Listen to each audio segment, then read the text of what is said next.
Morning and welcome to a dark and ominous Djuma private game reserve on this sunrise safari. This is Safari Live. Ready?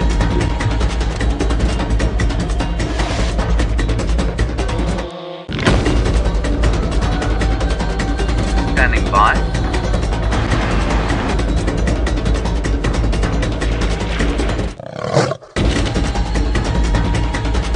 Five, 4, 3, 2, 1.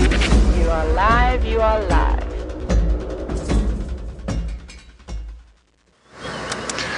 Well, good morning, and it's chilly and cold and a bit windy, but that's great weather for the big cats. My name is Brent. I have Batman on camera with me today. He's being very secretive, so of course his real name's Craig.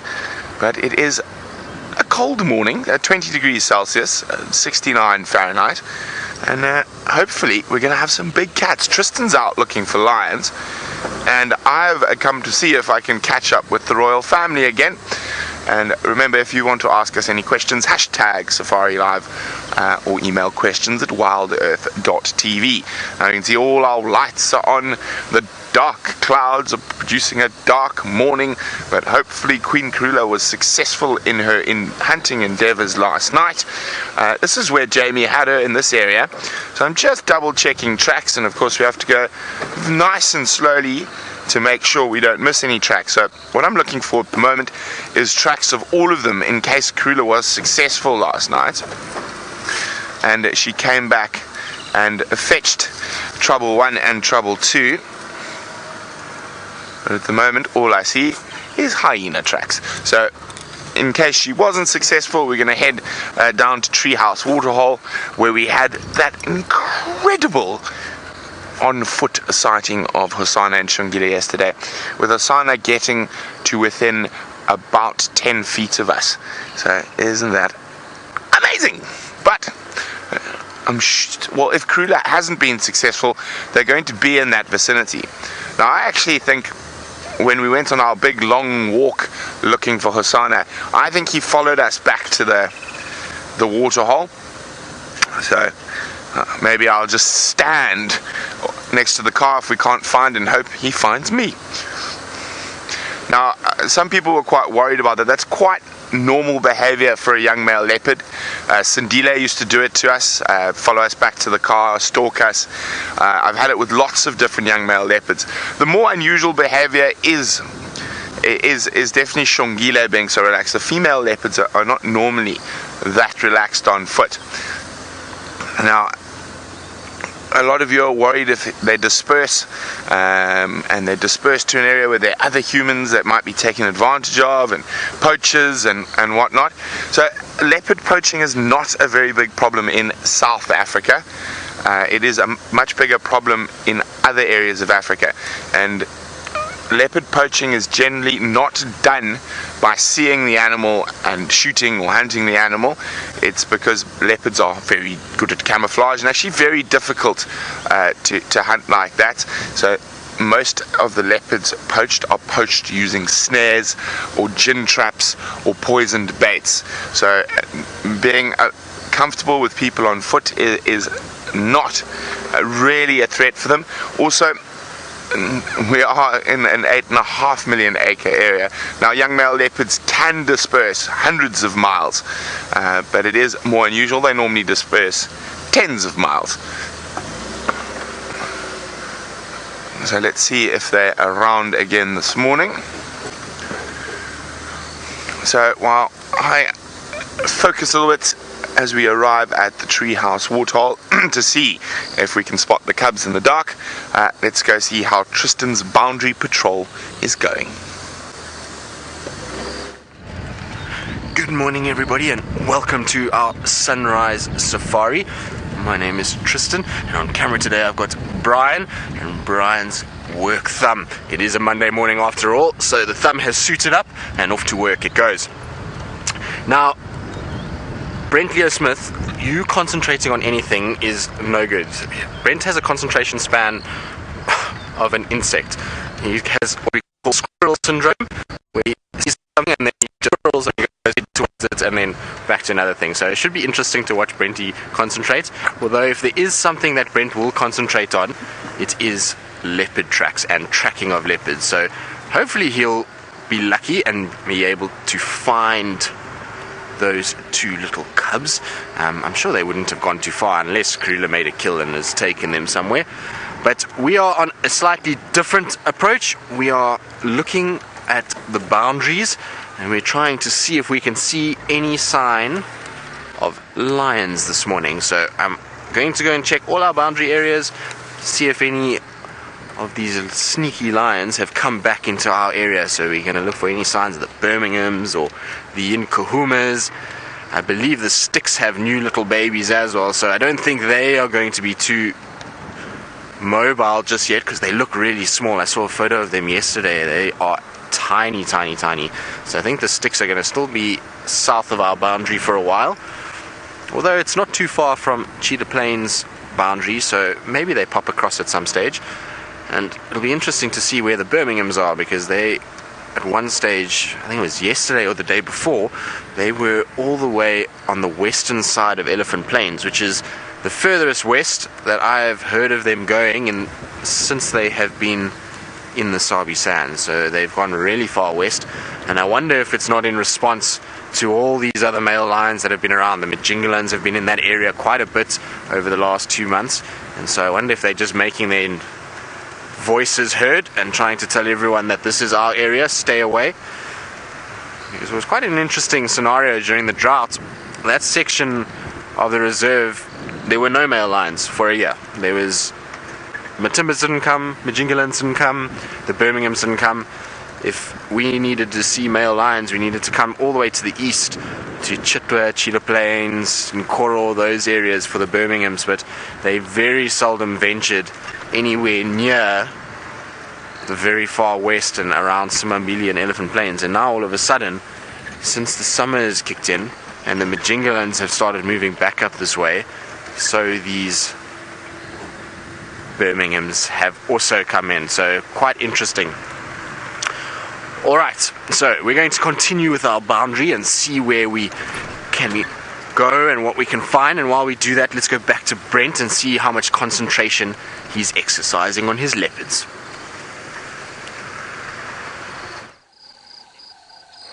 Well, not much concentration needed. We're with Hosana, who was chasing lapwings around the edge of the dam as we arrived. No sign of little Xongile yet, and I'm sure she's close by. Hello, Stilly. What are you up to today? Causing havoc, I'm sure, as usual.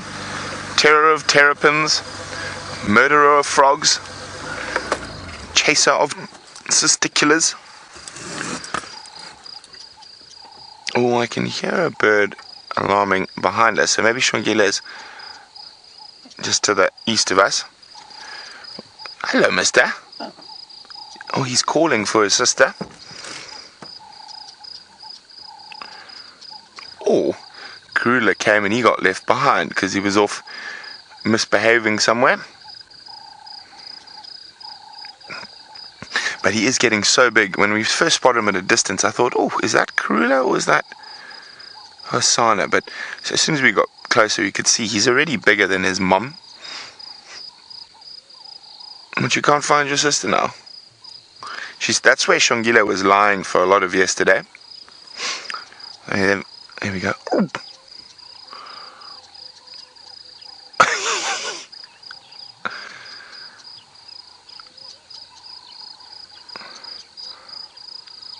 Are you lonely now?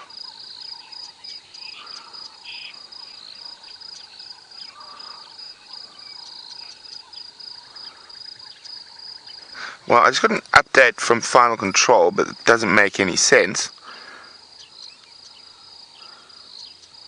West along the southern road, which is the southern road. Here we go. Hello, mister.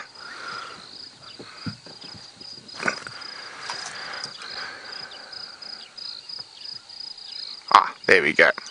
So apparently Xongile went west along the road south of the dam. So opposite us and to the right is where Xongile went last night. I wonder where he was. sure she's not too far. Maybe she doesn't feel like playing with the boisterous Hosana.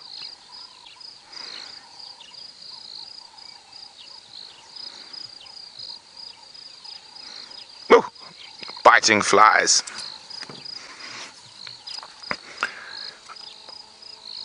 Morning, Michael. Michael wants to know, will they stay as relaxed on foot when they become independent? Not normally. So that curiosity sort of dies just after 2 years old, and they become, I wouldn't say they're not going to be relaxed on foot, but we'll never really be able to do what we did yesterday. They'll become very similar to what their mother is on foot, which is fine at about 50 meters, but anything closer and she'll slink off.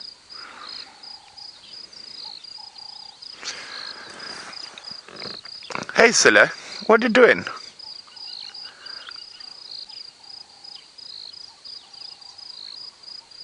Oh, they are so beautiful. The biting flies already out and about. His ears are flicking away.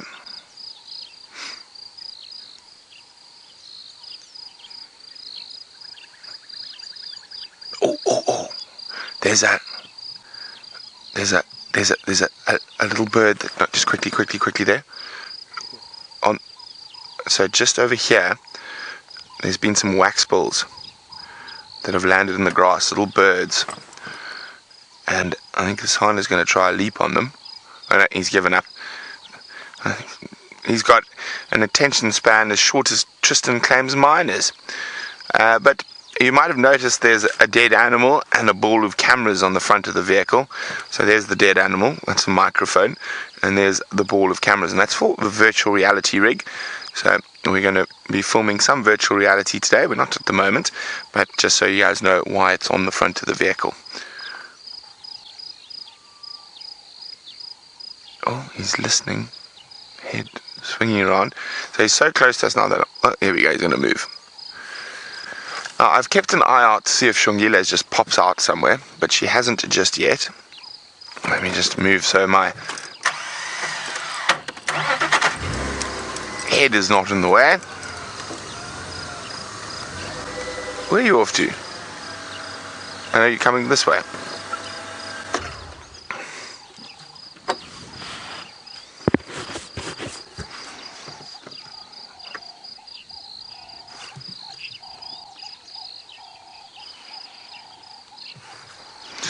So I thought I heard some lions there. I just took my earpiece out for a second. I'm not sure what it was. It was quite far away.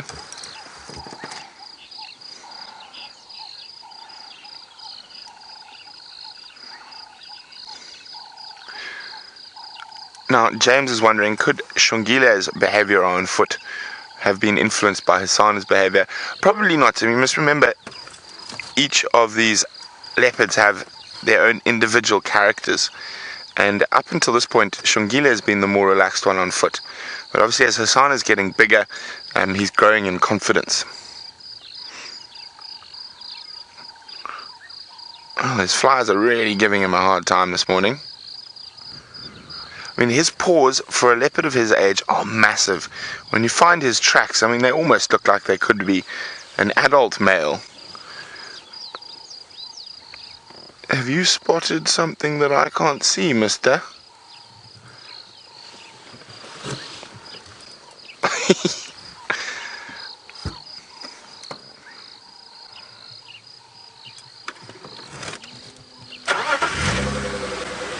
Okay.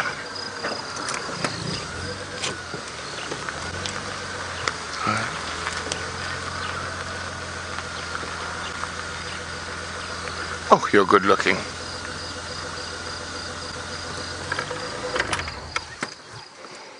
Look at this, he's calling again. He's just so relaxed around the vehicles. Now, he's definitely calling for Xongile. Whether she decides to respond or come down or not is a different story.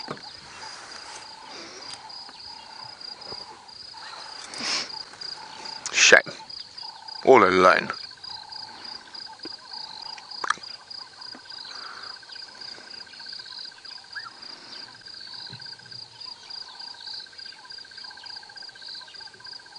Oh, there's some hyenas whooping to the south, but quite far away. And we're going to sit here, see what happens next. While we do that, let's go see how Tristan's boundary patrol is going. Well, no sign of those big tawny cats yet, but we have found a really interesting bird that is perched up in its dead tree. It's waiting for things to get a bit lighter before it can fly. And what is sitting there is a saddle-billed stork.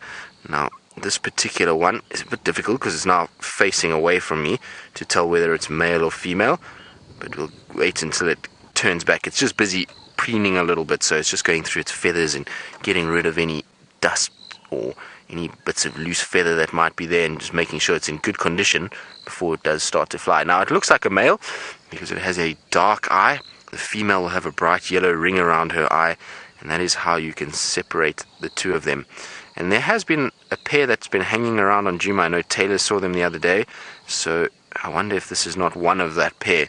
The other one might be down at a pan. We're not too far from a waterhole that they could be at, so it's possible the other one is there already and is busy fishing around for frogs and terrapins.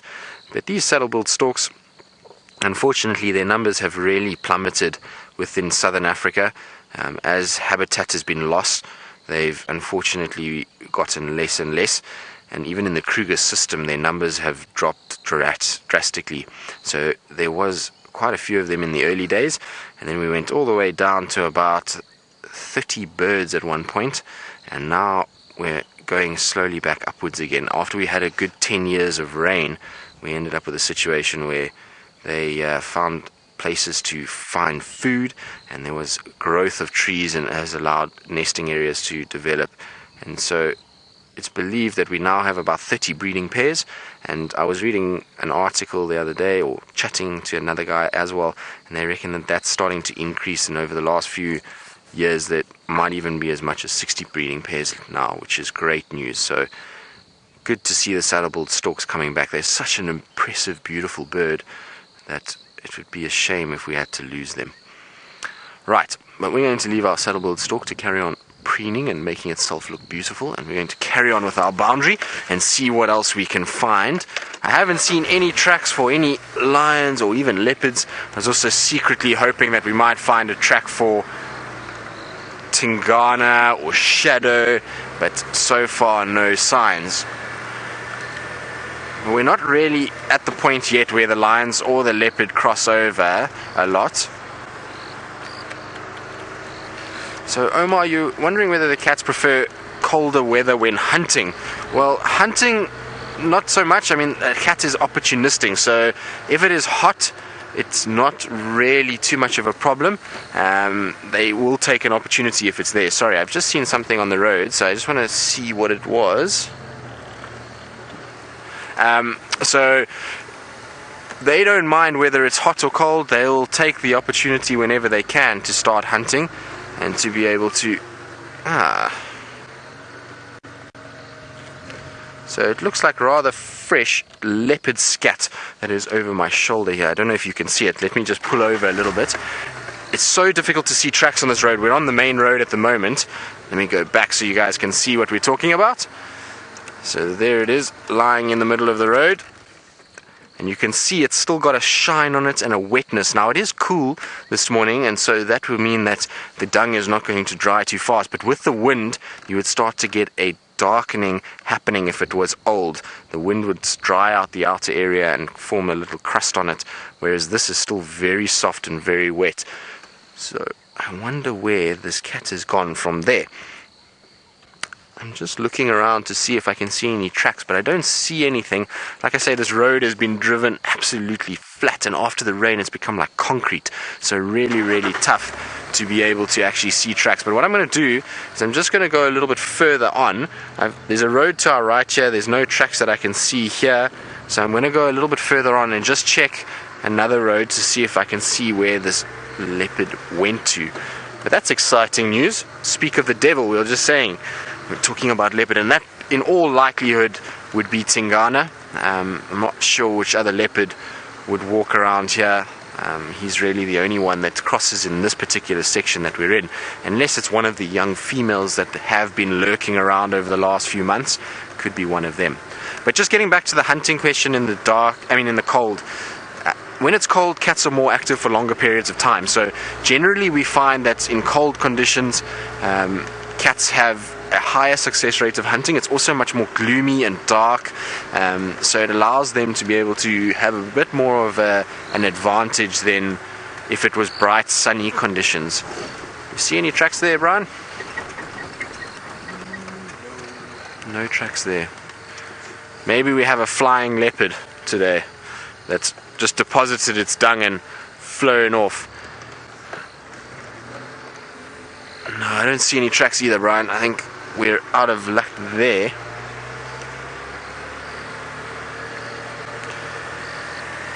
JC, you are saying that you want to know whether any predators hunt the stork that we've just seen now.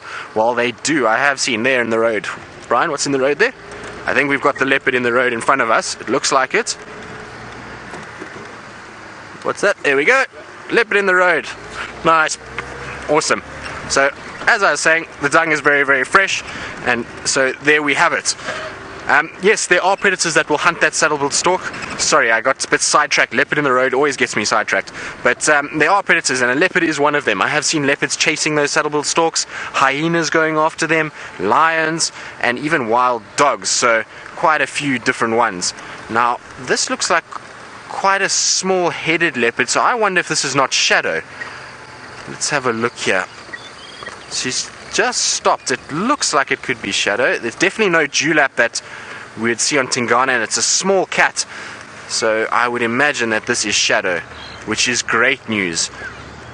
So there we go, tail up, because the grey go-away birds are calling at her and going, go away, go away. And so she's putting her tail up to tell everybody, I'm not hunting you, stop shouting at me. But that does look like Shadow to me. I'm just going to see if I can stop, but she's really pacing very, very quickly. Now the problem is that I'm hoping that she's going to cut to the right of this road, because if she starts going left, she's going to go into an area that we can't drive. So we need her just to keep going and then turn to the right. But like I say, that small head and small body, I would hazard a guess at Shadow. I need to see her face. And also you can see as she's walking, look at the stomach swinging. So that's the milk for her cubs. So this is most definitely her, and how exciting that we've bumped into her. I wonder where she's going and what she's doing. She might just be on a territorial patrol because of the fact that there's been so much of this rain. Brian, I'm just going to go over this bump here quickly. So I'm just going to try and see if I can pull up alongside of her and maybe get in front of her so that we can reverse as she goes as well. As you can see, she's scent marking, so there we go. With this rain that we've had, you'll find the cats are going to be out and marking their territory. But now that I've pulled up alongside her, it is most definitely Shadow. And how exciting is this? I'm hoping that she's going to come onto our side and we're going to end up with a situation where maybe she's going to have the cubs somewhere where we can actually see them. I'm sorry, my girl. So like I say, we're just going to go forward and then try and get ahead of her, and then we're going to reverse with her so that we can see her beautiful face. She's a very cute little leopard. She's got small body and small face and very, very small features. Sorry, Brian, I'm bouncing you around in the back there. We have to go quite far ahead of her because she's really pacing at the moment.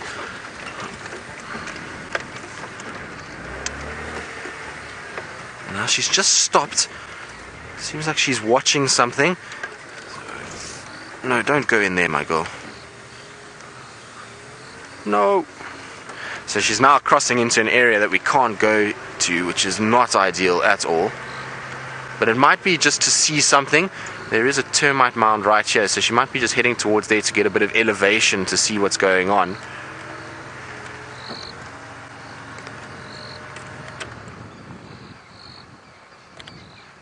Come on, girl, come back.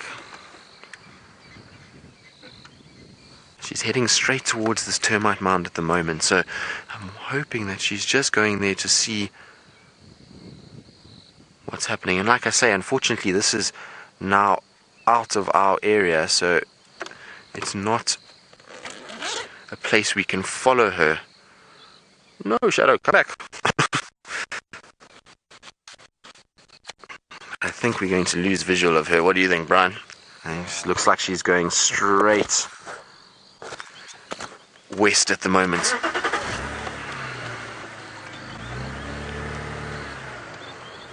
She's gone behind this mountain now, so I've lost sight of her at this stage, but let's go back a little bit. It does open a little bit. This mound is quite a popular mound. I've had Tingana on this mound. I've had Shadow. There she is. She's on top there. You see her there, Brian? Nice. So you see, look, she's got her lips curled back. She's busy sniffing around. And like I was saying to you, I've seen Tingana on this mound more than once, and I wonder if he didn't scent mark there, and that's what she's busy sniffing.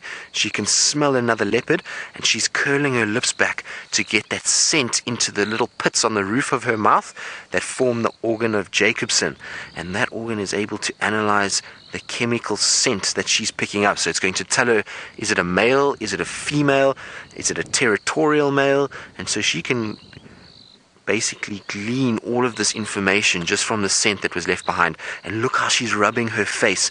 So she's rubbing all over that to say that this is my territory, I am here. And so if Tingana or any other leopard comes across, they'll know that this female is in this area. I think they also just like it because it looks like it's quite fun. You know, rub their face all over and alleviate any itches on the cheek area. And there she's scent marking. See, she's scraping her back legs, and she'll be urinating at the same time. So she's basically depositing urine into the soil. The reason why they scrape out like that is because a bit of urine will go on the feet, but also they open up the soil, and that allows for the urine to soak and to actually the scent to last a lot longer.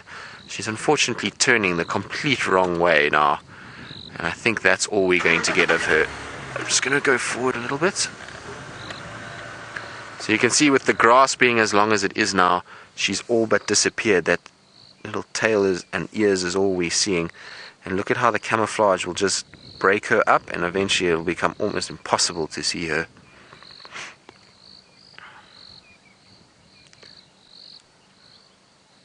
But isn't she beautiful?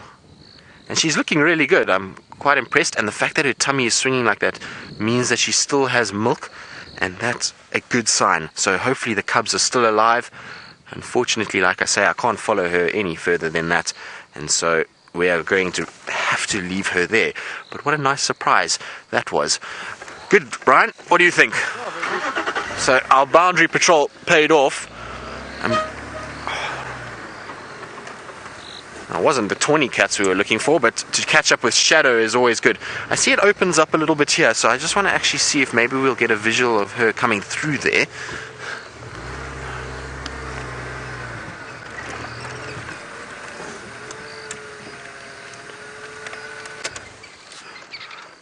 Michael, unfortunately I haven't heard any more updates on the cubs since James had them. The area has been zoned, so what that means is basically it's on Arathusa, and so the head guides from Arathusa have decided that the cubs are still a little bit young to be viewed, so we've blocked off that area and we're not allowed to go and check there. Even if we find the tracks for Shadow going there, we leave that area alone. So nobody has actually been to where that den was where James saw her with the cubs, and so no, there's been no further update. I haven't heard anything. It is possible that somebody has seen them, but I just haven't had an update, and I've seen no photographs, I've seen no sort of guides posting anything about seeing them, so as far as I know, not. But she definitely is still producing milk. The fact that that tummy is swinging like that is because it's heavy with milk, and so if she's still producing, then generally it's a good sign that those cubs are still alive. I unfortunately didn't get to see her long enough to actually see if there were still suckle marks, but definitely there is a heaviness there and a lot of milk that is in that tummy, so I would imagine that she does still have them, but there's no further sign of them, so we're going to just keep going slowly along here and just see if I maybe pick her up again walking parallel with us. But she seemed to have turned going straight in a westerly direction, so unfortunately I think that that's going to be it. Now I also need to call it in to tell the guys that we had her. Alright, now talking of girls and leopards and these things, I believe Tayla is now out on walk, that it's got light enough, so let's go across to her and say good morning.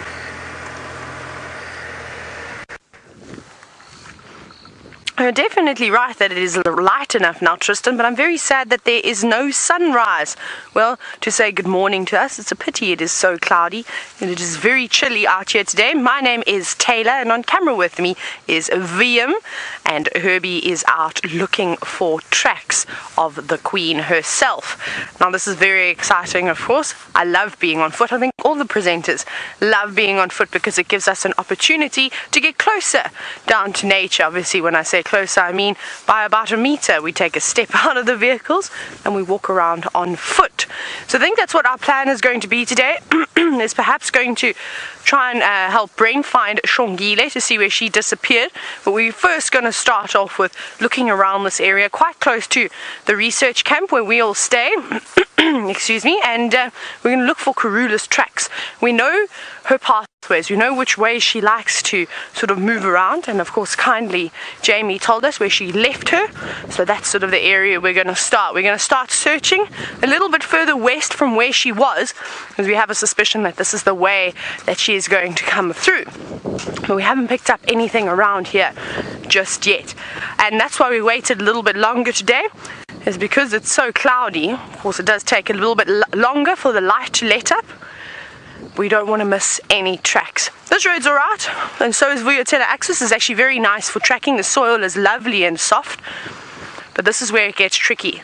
Look where Herbert has started walking now. He's jumped off the road and entered onto the big fields of long grass. This is where it's hard to track. But you can see he's got his eyes down, also scanning left, right, to make sure that there aren't any animals hiding away in the bushes. There's quite a bit of wind today. We might not be able to hear them as easily as we normally do. And you've seen there are plenty elephants around at the moment. So we've got to have our wits about us, of course, whenever you do a bushwalk. It's always good not to get too complacent out here, because you might be able to see it as it curves around the corner and sort of heads around that way. Very, very faint, but the grass hasn't quite recovered just yet. It gives it a chance, and that's why we brush pack as well. You've seen after we've done any maintenance on the roads and the big grader has perhaps had to turn and it's, you know, scooped up a bit of ground, or there's some areas that we've cleared and we need to rehabilitate, we put big branches, and well, that helps the grass grow a lot quicker. But we're jumping onto what seems to be a main highway at the moment, and we're going to keep on searching for any sign of KARULA the Queen. But let's go across to one of, well, the royal siblings with Brent. Yeah, well, Hassan is just moving around through the bush. He's heading in that direction that Jamie said Xongile went. Let me just get a little bit further forward. There he is. Oh, behind the bush. So it's a little bit thick here. He's poking his head into holes in the trees, obviously maybe looking for squirrels or anything that will keep his attention for a while. Could be just smelling for his sister as well.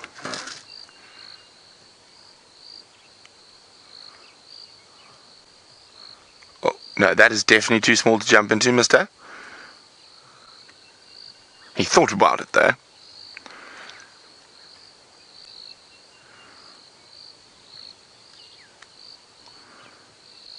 He's found some scent that he likes or was interested in on that little buffalo thorn.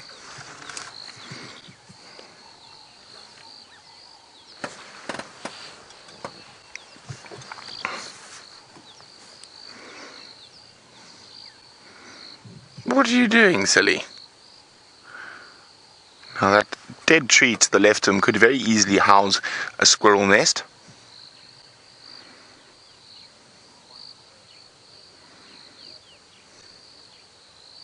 Or even a hornbill's nest or a bird's nest.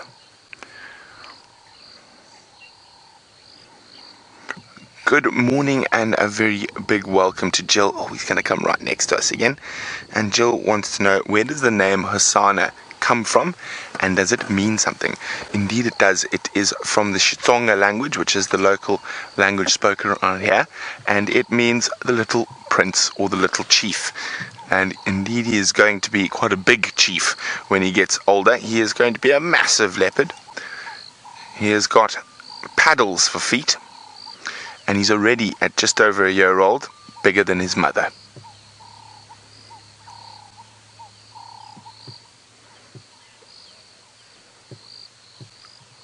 He's off again. Now, as I said, he's heading into the area where Jamie said, oh, bless you, Xongile went. And wouldn't that be fun if they happen to meet up? There's going to be lots of shenanigans, tackling, jumping, playing. So hopefully he finds his sister. His sister's might be trying to avoid him because he is quite boisterous and he is that much bigger than his sister already. At the moment, he's just sitting there sniffing the air. Remember, hashtag Safari Live or questions at WildEarthTV if you want to ask any questions about these incredible cats that we are spending time with. Okay, well, he's on the move.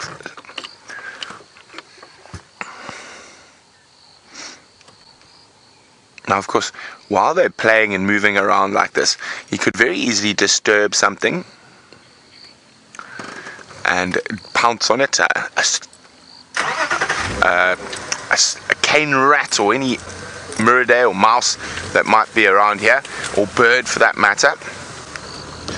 And Anna Marie was wondering who will disperse furthest from KARULA's territory. Oh, that's obviously a bigger stump than I thought. We've always got to go very slowly off-road in the summer months with the long grass, because we can't actually often see what's in the grass. And I'm not sure what it was that was stopping us earlier, but anyway, we've managed to avoid it. Sorry, Anne-Marie.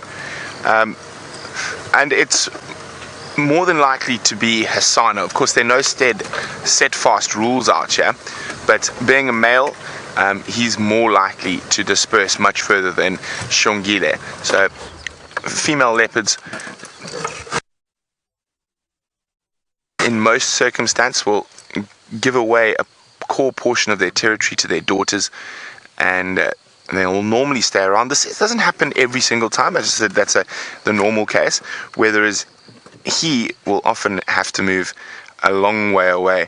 And the reason that male leopards have to disperse further than the females is to ensure that they don't end up mating with their sisters, mothers, aunts, cousins, because generally in an area a lot of the female leopards will be related. So if we take KARULA, for example, and the two territories bordering her are both of her first litter daughters, Shadow, who we've seen already this morning with Tristan, and Tundi. And so to the west of her she's got Shadow, and to the east she's got Tundi. Now we're going to keep following him, see if he finds his sister. While he does that, Tristan's got something that brings death from above. Indeed it does. This is one of my favorite eagles. This is a beautiful tawny eagle. Oh, it's about to go to the toilet. Lovely. It might fly off now. Often they do that. They go to the loo and then they'll fly off. It's almost like they lighten the load before they're going. But this is one of the more beautiful tawny eagles because it's one of the pale form ones. Tawnies have a really variable feather color. You'll find that they go from really dark browns to light creams like you see here. So this is one of the prettier ones. You don't actually see the cream one or light cream like this that often, so it's really nice to see one. I haven't seen one this color for a while now, so really good. And these tawny eagles are fairly common here. We see them all year round. They are one of our more common birds of prey, and you'll find that they are often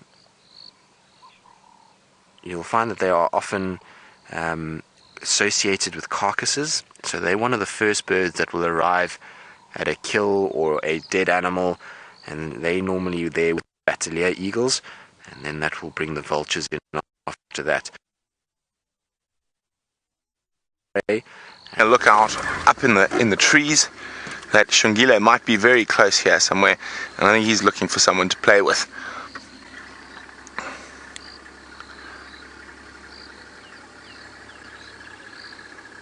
You might hear some other vehicles around. Tristan from Djuma has joined us, and so is Andrew from Cheetah Plains.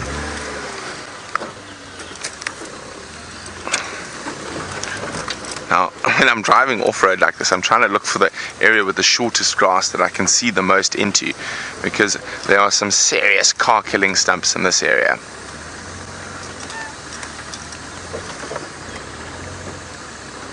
Oh, at the moment I can't see him. Might just be looking for grass parting. Might be hiding behind one of these bushes. So if you take your eye off him for a second, there he is. He's popped out next to Tristan.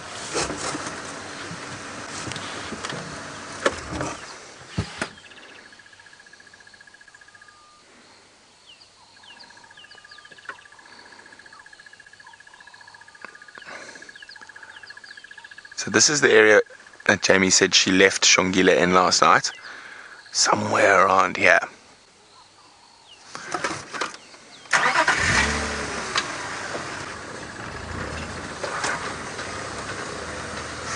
Ooh, let's quickly go across the Tayla to see what she's got on foot. So as we were walking around here, we heard some hyenas calling. I think it was the same ones that Brent heard calling a little bit earlier. And we've just spotted one. There was one, it looked like a big female that darted through this long grass. We're going to see if we can get another view. Now, we're not going to talk too loudly because Herbie has a suspicion that maybe KARULA's in this area. It wouldn't be the first time where hyenas, well, they often follow leopards around, especially if they've made a kill somewhere. So let's come through and have a look around here. So we're going to stay in single file. Herbie's just up in front, just scouting out just ahead of us, just to make sure. I don't know if we're going to get another view of this hyena, but we'll keep searching. They're normally quite timid, hyenas on foot, especially with us as people when you're nice and tall. Around camps, they can be quite relaxed, and often they need a little bit more, well, motivation to leave. Sometimes you'll shout at them and they just look at you and they carry on doing whatever they were doing, whether it was rummaging through rubbish or trying to steal something that they shouldn't be stealing. But it ran down here. Where did you go, hyena? Now, like I said, we've got to be so careful in areas like this. It is so thick. We've got a big drainage system down here, which is horrendously dense at the moment. We've got all these different shrubs around us, plus the long grass, which does make it very, very difficult to see anything. So KARULA could just be sitting down, laying in some of this long grass. Watch how I disappear. I'll do it over here.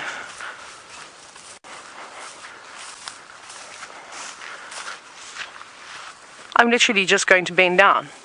And if I were to lay flat, am I going to be him? Almost.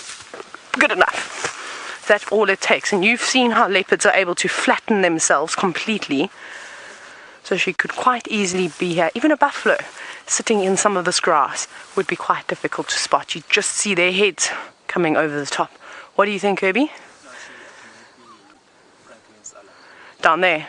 Okay, so Herbert's just said he's heard some Franklin's alarming, which is probably from that hyena as it was running away from us. So it would also get a bit of a fright and jump out of the grass and probably into the tops of the trees, because a hyena, if it could, it would snatch up a Franklin. Look at the other day when there was that dead Burchell starling on the ground, and we saw the evidence where the hyena had come through, picked it up, munched it, ruined the thing that I was going to tell you about. Well, at least it had a meal. But where are you? Okay, let's carry on walking through here. Now we're going to have to check very carefully for ticks, because I suspect if I check myself properly, I'm going to find lots and lots of pepper ticks on myself this morning. But at least all the carrot seed grass has disappeared, so we won't be getting that in our socks anymore. I'm quite happy about that. So we're going to keep moving through here, and hopefully we're going to pick up on some sign of KRUGER.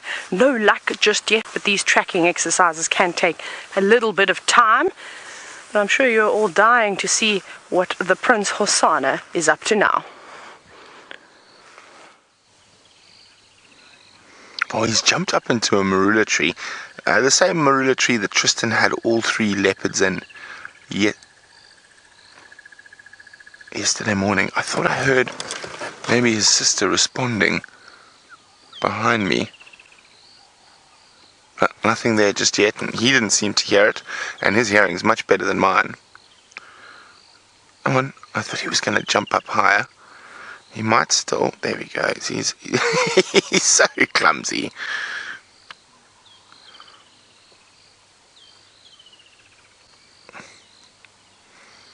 Oh, he's attacking the leaf of the other tree that's growing there. Oh, here comes. Yes, that's more sensible. Go slowly. Don't just leap about there. Oh, look at those shoulder blades protruding. Oh, shoulder blade. Let's go forward a little bit. See, he's smelling. You see that phlegm and grimace? He's smelling where his sister and mom have been.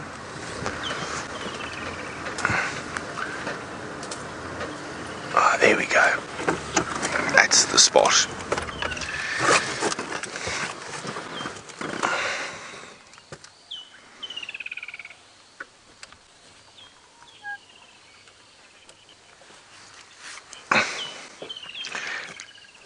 Ginny would like to know, would Hosana eat baby birds out of their nest? Most definitely, and with great relish. Would he eat baby birds from their nest? And at the moment he's just trying to amuse himself. What are you doing? Oh, big yawn. Oh, what has he spotted or heard? Is Xongile around here? That is the question. Is she avoiding him and his boisterous play? He's calling again. Oh. No one wants to play with me. I'll just play with myself. Jumping up and down in trees. Oh, I'm going to have to move again.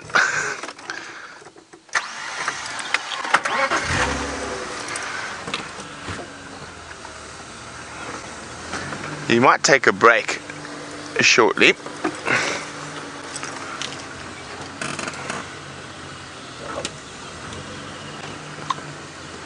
Here we go. Not the most dignified pose from this direction.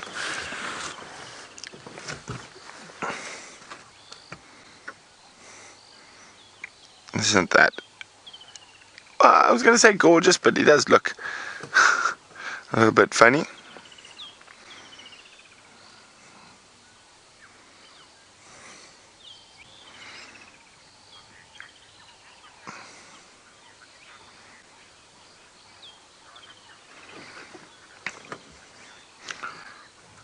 Alaska Bill says, do these leopards climb trees to hunt birds and squirrels?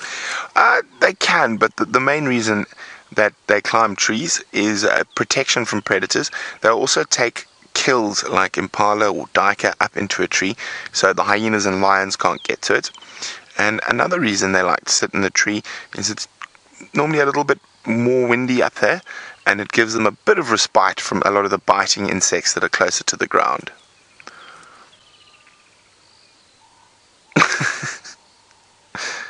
What are you doing? You can just see his one foot balancing on that little knot of the tree.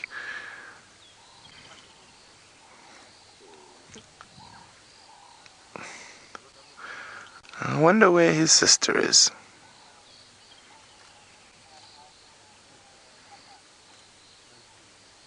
Oh, is he up again? Yep. It looks like he might be on the move again. Oh, risky business. He's almost proving that he's not as clumsy as we think he is. Watch, I can do it. I think going back's going to be a bit more difficult though. Now, of course, I say he's clumsy, but he is quite big, and he's still growing, and his paws are massive. And male leopards are always less agile than the females, and that's purely a size thing.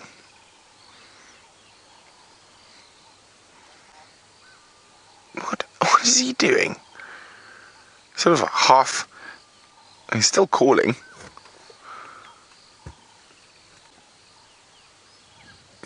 He's half over, half not. Oh, oh.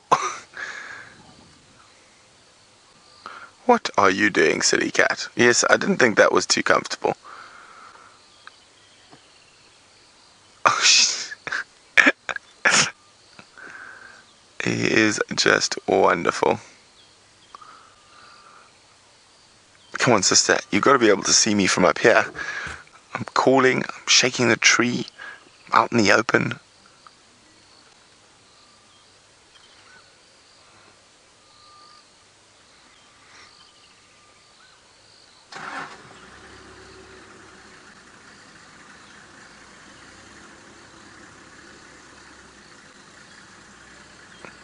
I wonder where she is. Oh! Oh! That was very well done. What, now you're going to snooze there? Just wait to see if he moves again. He doesn't seem to be very patient or lying in one spot for very long.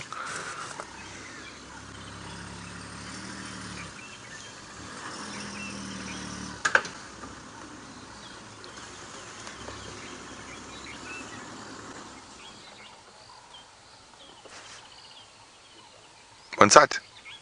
Ah. Oh, yeah, quickly. Oh, Xongile has arrived, and she's busy stalking him. So obviously all the noise he made, she's just in front of Tax's vehicle. Hello, trouble number 2. He hasn't spotted her yet.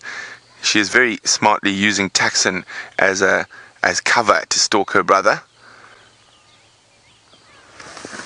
Okay, let's see. Oh, where'd she go next? Did she go back away, or is she coming behind Taxon? I think she's going to go behind Taxon. I wonder if he spotted her yet. Let's just move forward a little bit. And I think if he spots her, he might come bounding down the tree.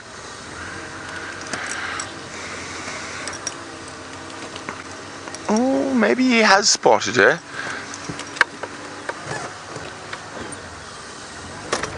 Look at his ears. They pricked up. Maybe he's heard her, but I'm pretty sure he should have spotted her from up there.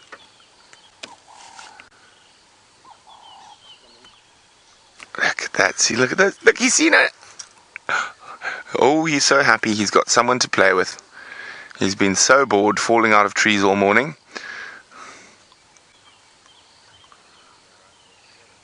He's watching her. She's approaching the base of the tree now. Look at his ears go flat. And she's about to go up the tree.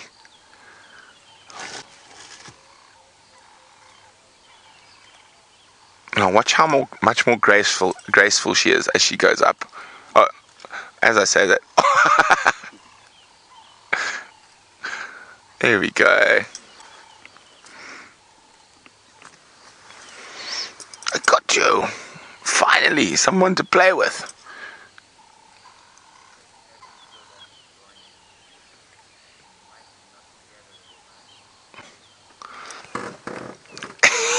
Oh, look at that. She leapt straight over his back.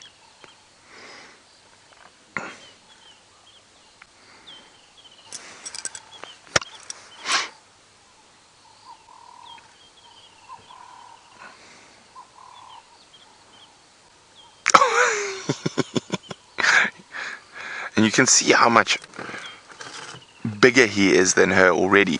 Same age. Oh, that's getting a bit more serious. Sana, you nearly got whacked out of the tree.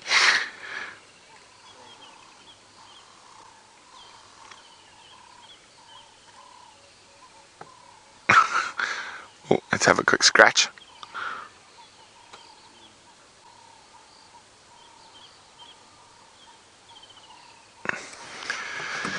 So, we were pretty sure that she had moved into this area. Her last tracks were heading here, and so she's popped out. This is where Jamie left her. It was somewhere close to here last night.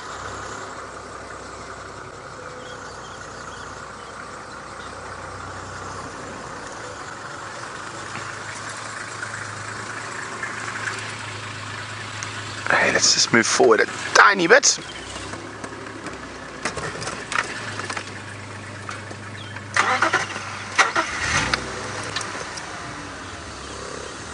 Oh, Hosana's up right next to us again. There we go.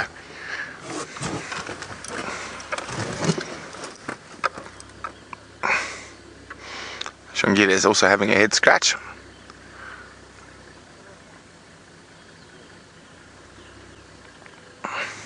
There's Hosana.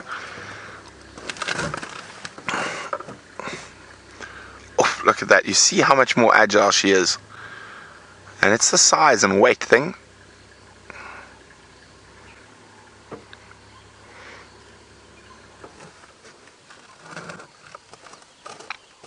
Let's just wait a second and see what Xongile does. I think she's look, there we go.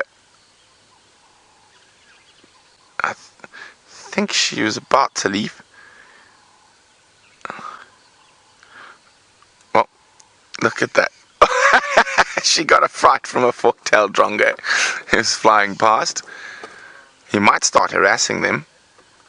Oh, look at that. That's what I was hoping for. That bounding. The fork-tailed drongo is actually feeding off insects that they're disturbing, jumping around the tree. Better not get too close, Mr. Drongo, or you'll be dinner. I think he's too fast for them, though.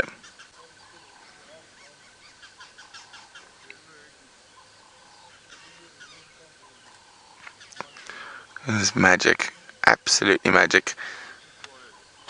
Hosana looks like he's thinking about going up. And look at, she is so agile.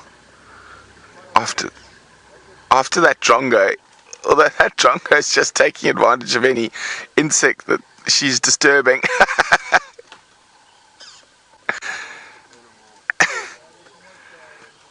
Oh, Hosana.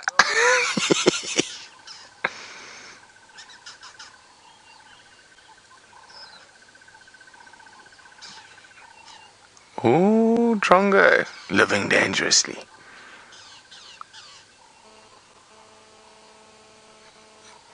The bird just keeping out of range.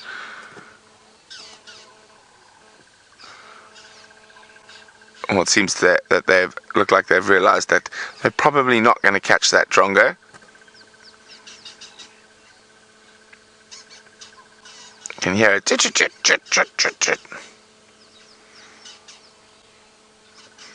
Looking back up towards his sister.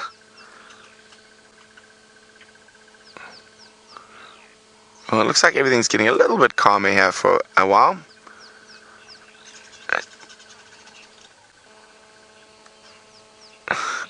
Judy H says, Hosana and Xongile must think it's TV day. It is Monday after all.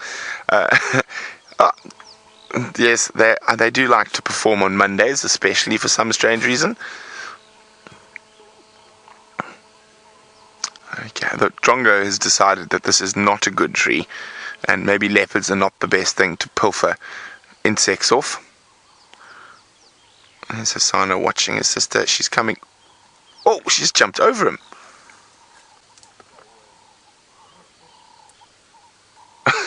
He's got a bit of a bemused look. He's like, how can she do that and I can't?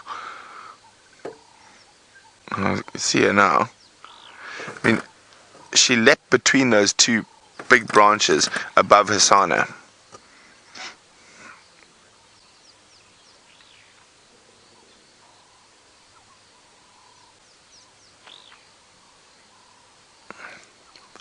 What are you up to next?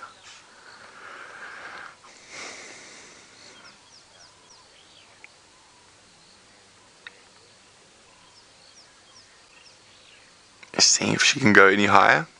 I'm sure she can. There we go. I mean, she's right.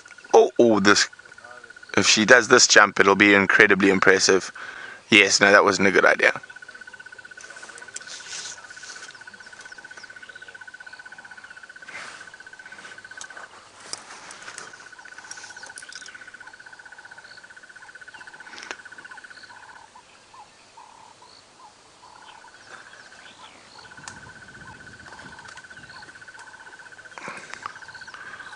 So LA Parrot is wondering, does the gender of each cub determine the fitness in leopards?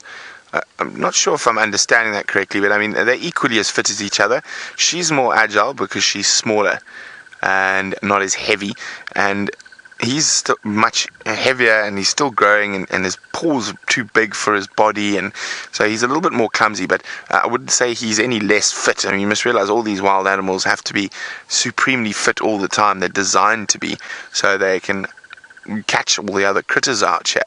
But I wouldn't say there's any difference in fitness between the gender.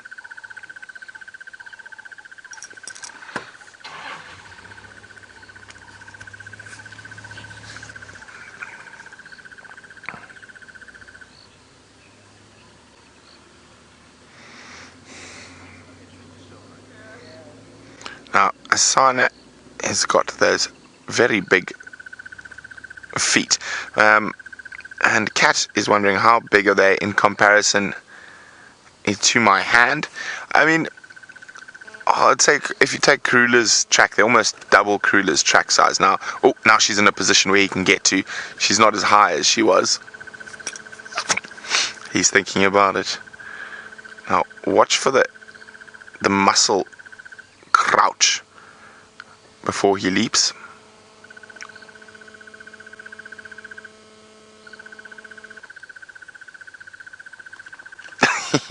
She's too fast for you, mister. Oh! He nearly fell off and she attacked him. Silly kitties.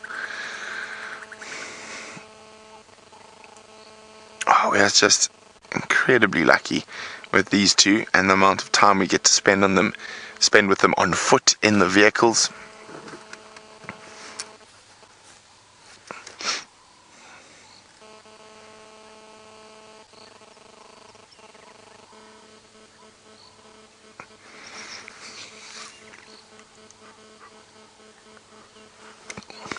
Swat, swat!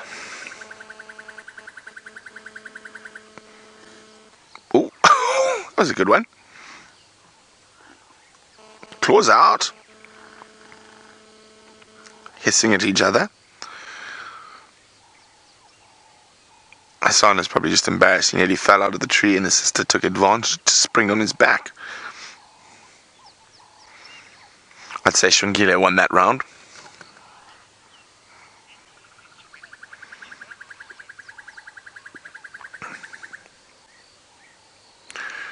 Barbara's wondering, do the siblings recognize each other after separating? Barbara, it's a very difficult thing to say for sure. I think that there must be some form of recognition, probably scent recognition, but the close bond that you see between them while they're cubs will be lost, and in some cases they might actually get quite aggressive with each other. Less so with male cubs, but or two males. Females will generally, if there's two females in litter, be very aggressive towards each other in the future. But I would say it's difficult to say for 100%. I think there would be some form of recognition, but the close bond that they share at the moment would be gone.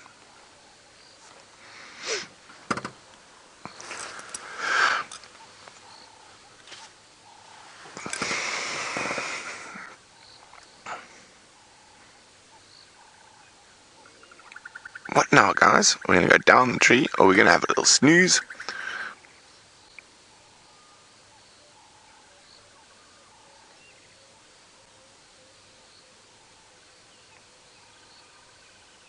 Everyone seems to be calming down a little bit. That last fight, there was some quite serious hisses in it. Well, not really a fight, that last game.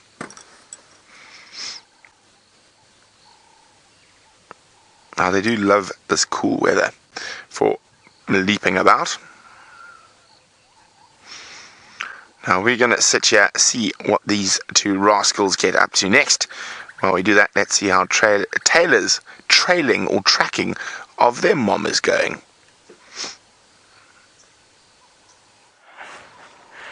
It's very sneaky. Nice use of words there, Brent. We haven't found anything yet. on KARULA. We've just jumped back onto the road. We've moved off of the animal pathways that we were walking on before, but we haven't found anything. But what has proven to be exceptionally difficult this morning is, well, actually spotting the tracks, because any track we have found on the ground, it's been hyena, but just looking at it, we've had to stare for a couple of minutes, get the torch out, use different angles, because this light is so dull and it's almost impossible to tell what had been walking on the road. And then also, it's so chilly this morning. You can see I've taken my jersey off now as I've built up a bit of heat from walking. The problem is, though, the insects aren't walking at the pace that we are, so they're all hiding away. Normally, when we come through these areas, all these bits of grass, all the trees have got insects covering their leaves and, well, on all the blades of grass, but nothing this morning. The only thing that I seem to have found is a beautiful camelina, which I shall wear in my hair, but I suppose we should maybe take some of this delicious, what would you call it, this liquid that you get inside these little things here. No, it's dry. Normally they're full. Oh, here we go. Here's a little bit. Watch it come out. I'm gonna put my mouth right on it. I don't know if it's actually delicious. I don't know how to describe it. I'll probably say water with a hint of, not quite rose petals, because this is nowhere near related to a rose, but it's just a little bit of a florally taste in your mouth. You can drink it, you can put it in your ears, you can put it in your eyes if it's a little bit itchy, and that's about what you can do with a beautiful camelina. But like I said, now that I've squeezed the liquid out, we'll put it in my hat. We'll have to find somewhere where we can put it. We'll just see if we can stick it here. Maybe it will stay there. Have to work it in. Right, stay in my hat. No, that's not going to work. That didn't work very well at all. We just put it in my pocket. Try and put it in the pocket over there. Goodness, everything's proving to be quite difficult today. Here we go. Here can be another pin. Herbie's actually moved on quite far ahead. Just checking to make sure that he was maybe signaling me, but nothing just yet. There has to be a spider or something about this morning. Surely there can't just be nothing. What are you? Oh, we've got eggs. Look at that. So have a look at what I initially saw is on the underside of this leaf. If you look over there, you can see that there's a dark patch. So that's just the shadow of these eggs. And they don't look like they've hatched yet. Look how beautiful they are. That orange color is lovely, isn't it? They're like little pearls. Now, that's probably from, I would say, it's a hard one. Beetle, caterpillar. It could be from any number of them. I think maybe a caterpillar, because it looks as though there's some feces just up top over here inside. And you can see a bit of silk developing just inside this bush willow leaf. So somebody's living around here. Let's see if we can find them. Often it's very difficult. They'll curl a leaf around them on a cold day like today. Those are beautiful eggs. Those are such a lovely color. I think they're a little bit too small to be gecko eggs or reptiles eggs. That's why I think that they're an insect of some sort. And no little caterpillar that was living around here. Just take another look. Nope, not in luck today, unfortunately, with any insects. I'm hoping we're going to find a spider that's perhaps put up its web, and that maybe we can see what it's caught on a windy day like today, but everything else is hiding away from us. And I suppose that is just one of those things when you come out on safari. When the weather is nice and hot and good, you will see lots of different things, especially the smaller things, the insects. On these cooler days, it's a little bit difficult, but, well, for a big predator, like some leopards, which is incredible. We've seen now 3 different leopards this morning. How wonderful. We're going to go back across to the 2 royal siblings who don't mind this chilly weather.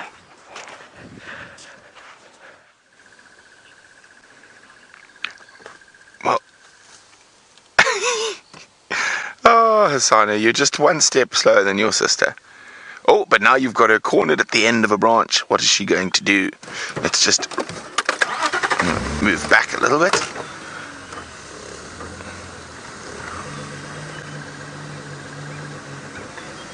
There we go.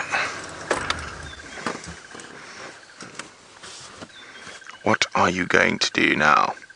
He's got you, but he's in quite a precarious spot. I think you probably just wait for him to get uncomfortable and he'll come down. Remember, hashtag Safari Live or questions at WildEarthTV.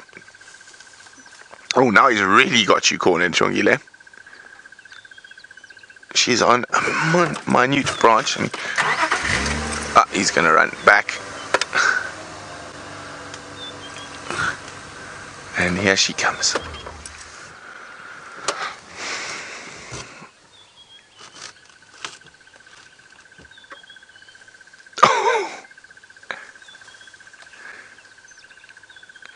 So, might be wondering why we haven't seen Tristan for a while.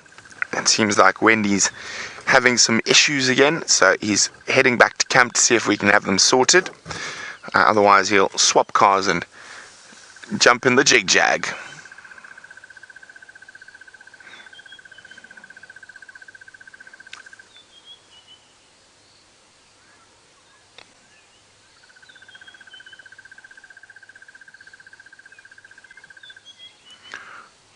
What are you up to?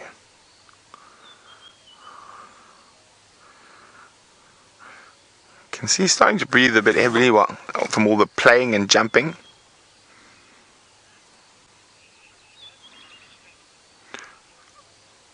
Ooh, interesting. So Tristan on his way back has just driven past Treehouse Dam where we started the morning. Apparently there's a hyena moving straight towards us at the moment.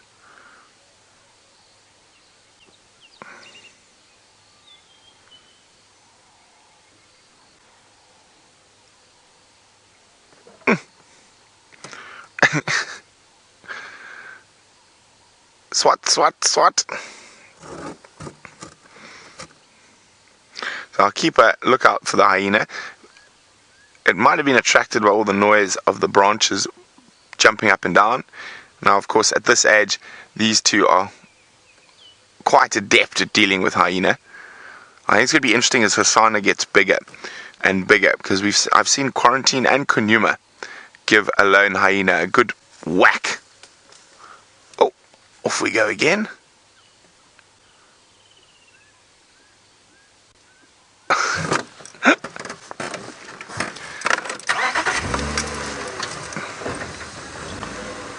Oh, it's getting serious again.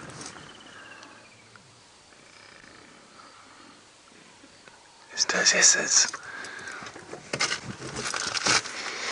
Claws came out again.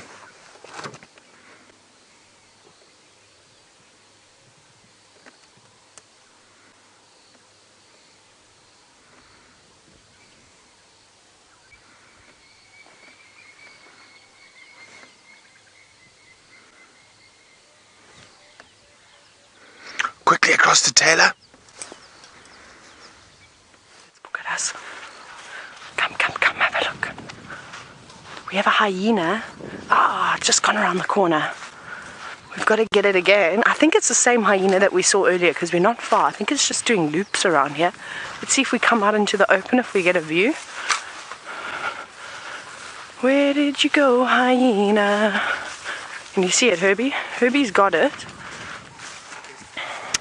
It's so difficult to try and get a view of this hyena because it's so nervous.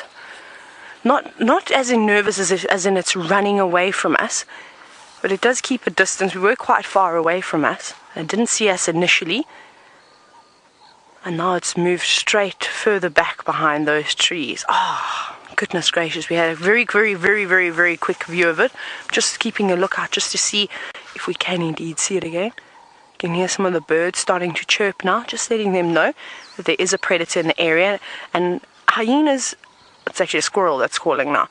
And a lot of animals are actually alarm call for hyenas. So it's gone very quiet.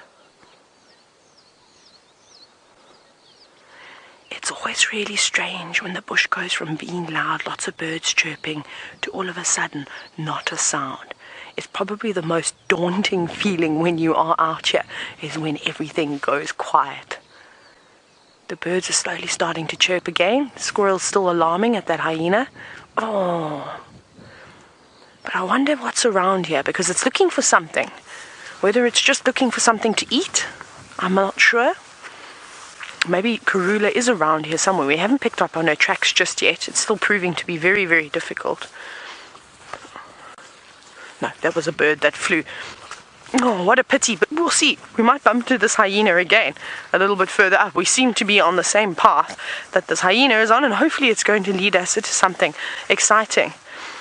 Let's see what's happened here. We add tadpoles. Oh, shame. Come and look at these poor fellas.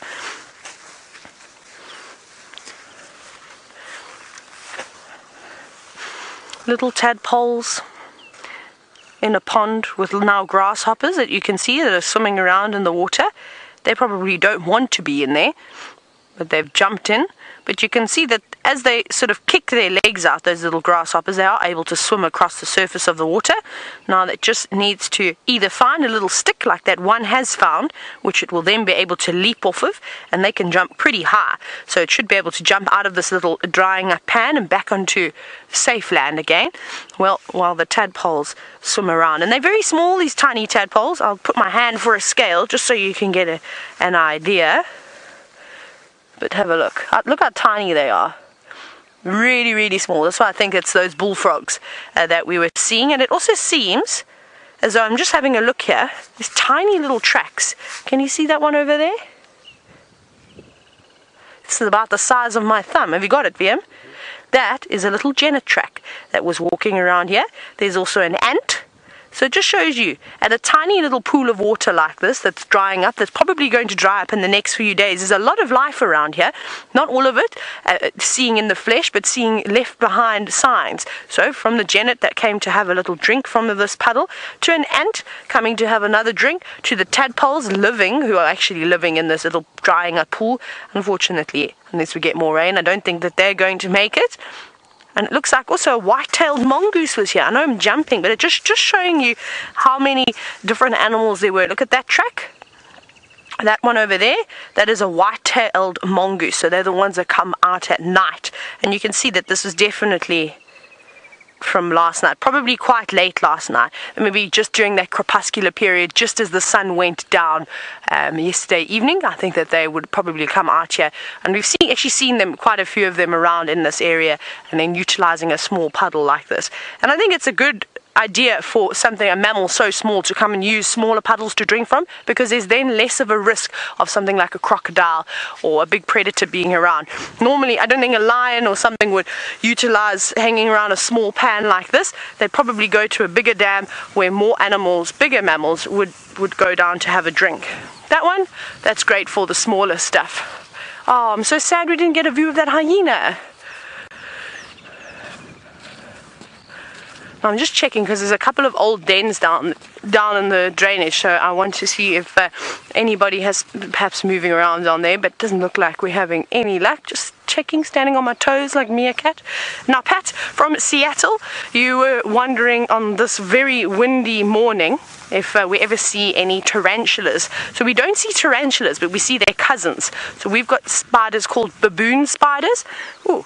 And baboon spiders look very much like tarantulas. They're just a little bit smaller, which is pretty amazing. On a day like today, I don't think we'll have any luck in finding a baboon spider nest, one that's open. I suspect they probably would have closed it with a little silken door to keep them nice and warm. But there's actually a really cool one on the dam wall where we found, and it's mom with all of her little babies. We're a bit far from that, but maybe this afternoon we'll head there in the vehicle and try and have a look. So make sure that you watch the sunset safari this afternoon, Pat, and I'll definitely especially go across, and hopefully it warms up and we'll see what's happened. Oh, well done, Herbie.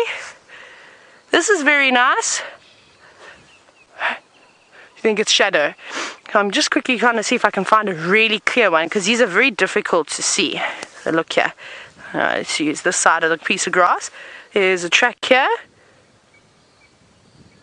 And the toes. And it's very small. Look at that, it's tiny, tiny, tiny. So Herbert suspects that it's most likely Shadow that's come walking through here. We're not far at all from Triple M. She carries on going around that way and sort of goes straight west as the crow flies, as what she probably would have done is cut through this block. She would have very easily made it, and that's probably where Tristan has picked her up. But that's quite nice. We're not going to follow these tracks because we know where they go. I think we're still going to head further. We're going to go back east, sort of that side, and we're going to try again, as this side is proving not to be very lucky in search of KARULA's tracks. Now, a lot of you may have remembered that I tried to make a whistle out of a zinnia, a red Mexican zinnia, and Jason, you're wondering if I ever got it to work. Now, I did. I attempted on about 100 different flowers, and I don't feel too bad about picking those flowers because they shouldn't be here. Remember, they were brought in from Mexico.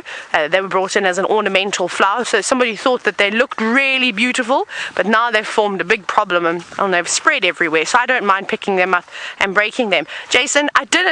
I've got it to work once, which was unbelievable. I annoyed every single person that I was with by blowing this whistle the whole drive. I thought it was fantastic. I loved the fact that we saw wild dogs, but the highlight of my drive that afternoon was that I was taught how to make a whistle out of a flower. It was great, and I haven't been able to get it to work since. But like I said, the guy that actually taught me this, he'd said to me, he says he doesn't know how I managed to make one first go, because it takes him often about 50 to 100 flowers before he even gets it right. And he disappeared for a long time. The area that we went was actually in Thorny Bush. He said there's one spot where this entire sort of a field of zinnias grew, so he jumped off a vehicle and he ran in. You can't access there by road, and he brought a whole lot back, and I just watched him trying to make it, throwing it away, and eventually he made one. He gave me 2 flowers, and then I managed to do it on the first go, and that was the first and the last time I've ever been able to make a whistle out of a zinnia flower. But we'll keep trying. I haven't seen anything just yet, but if we go back to quarantine, then I will definitely have a look around there, or if we end up going towards Triple M, there's a section where there is lots, but we need them to grow nice and big so that the stem can be a little bit longer. I think that's my problem at the moment, is that the stems, where there's sort of a gap, there's a lot of air in it, it's not long enough. But we're gonna keep searching. We've got we're gonna have to do a detour probably through this drainage system now, which is going to be a wonderful walk. So I'm going to send you back across to Brent, and I wonder if those 2 hooligans are still playing about. Xongile has come down the tree. Hosana's contemplating whether he should or not, and watching her as she's coming right below him. And she might go back up the tree. Oh, she's come out quickly. She's going to jump. There she goes. She's loving playing on this bendy little bush willow. So she's jumped onto the edge a little bit earlier, and she hangs on it, and basically, oh look, she might do it again. I wonder what we call it. It's basically like her trampoline, her bouncy castle. And then when she goes to that tiny little tip, it bends down. She hangs on with her front legs, and then when her back legs hit the ground, she lets go. There she goes again. And she's doing this on purpose. So that's the second time she's done it. And she's just having fun. And we've seen her utilize these bendy saplings as great platforms for games. Oh, that one's not so good, but she's going to try anyway.